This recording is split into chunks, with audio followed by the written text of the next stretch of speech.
Yeah. Big Baby JTV. First off, I want to start off by saying this, man. I look at the subs, right? And I looked at the analytics. 99 or 98% of y'all are not subscribed. So you're watching this video, but you're not subscribed. Stop playing with your boy, man. Giving you consistent fire content. Sub to the channel.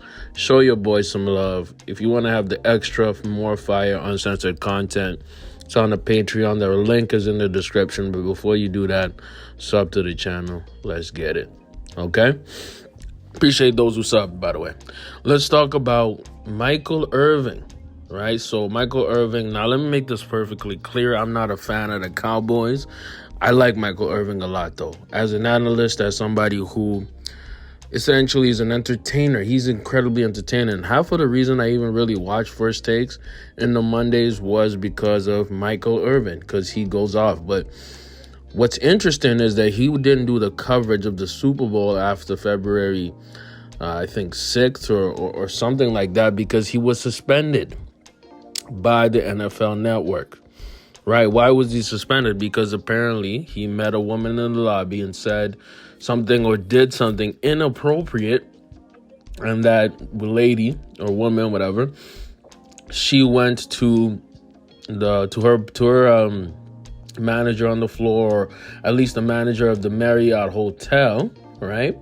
And told them this, and the person at the Marriott hotel went and called the NFL officials, and that went to all up to the chain of command of the NFL Network, because the NFL Network is owned by the NFL, obviously, and the man was suspended. Okay, so guess what he did? Michael Irvin did what you're supposed to do. Defend yourself. Defend your honor. So what did he do? Michael Irvin put out $100 million lawsuit against the Marriott Hotel and against the accuser, and he had a breakthrough. Right? So this $100 million is probably going to be settled out of court, because this looks, right, like a false claim, or at least a claim that doesn't deserve the punishment. The punishment does not fit the crime, if there was a crime. Okay, allegedly the people who were there with Michael Irving, or at least the people who were at the bar around Michael Irving, said that he had a quick conversation with this woman, okay? And he went back to his hotel alone, okay? It was about 40 seconds, maybe a minute. So what could anybody say within 40 seconds to a minute, and then him going to his hotel alone, will warrant him being suspended or even fired from a whole network, right?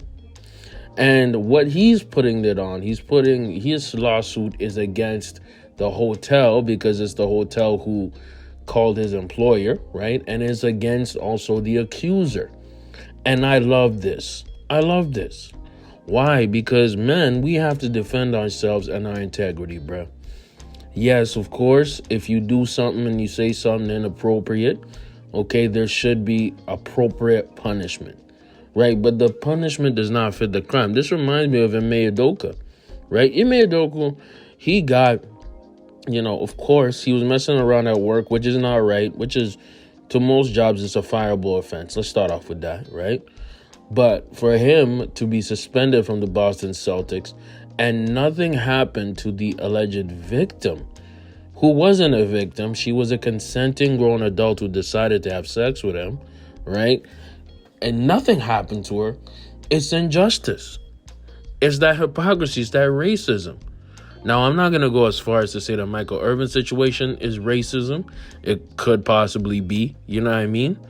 But, and guess what? If it's a white woman, it definitely could be a racist issue, you know what I mean? But I look at it like this. I look at it as somebody who, this woman, or this alleged accuser, right, saw a situation where a super famous, a super wealthy black male, right, maybe flirted with her or hit on her, and she felt victimized by it, because we live in a victimhood culture, which is pathetic. Let's start off with that. We're not all victims, and there's a lot of strong women out there who understand how to, brush off certain things like maybe a guy hitting on them and then move on with their life.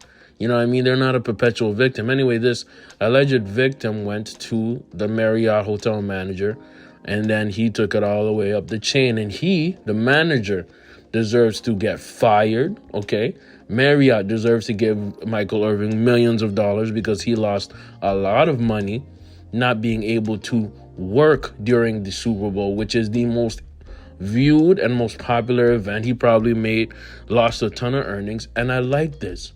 I like when men punch back. I like with a situation like Johnny Depp did. I like situations where Justin Bieber, who was accused of doing some misconduct a few years ago, he came back with receipts on receipts on receipts.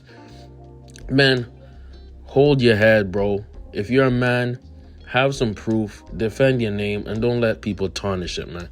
Let's see what happens. The judge actually, in this, basically the update to the case is the judge ordered the hotel to turn over video evidence and to turn over the name and ID of the person who allegedly accused Michael Irving of misconduct, right? So we'll see what happens. This is probably going to take a long time. It's lawyer stuff, it's court stuff, but I love it, man. As a man, defend yourself, defend your honor, and don't let these people take you out of your position. And if you're ever getting abused and victimized, yes, report it, but make it a reasonable report, and don't make it something frivolous and that might even cause people to doubt accusers in the future, man. This is actually bad for people who are actually abused, man, and they should be mad at this. Let me know what y'all think in the comments below. Big Baby JTV, I'm out.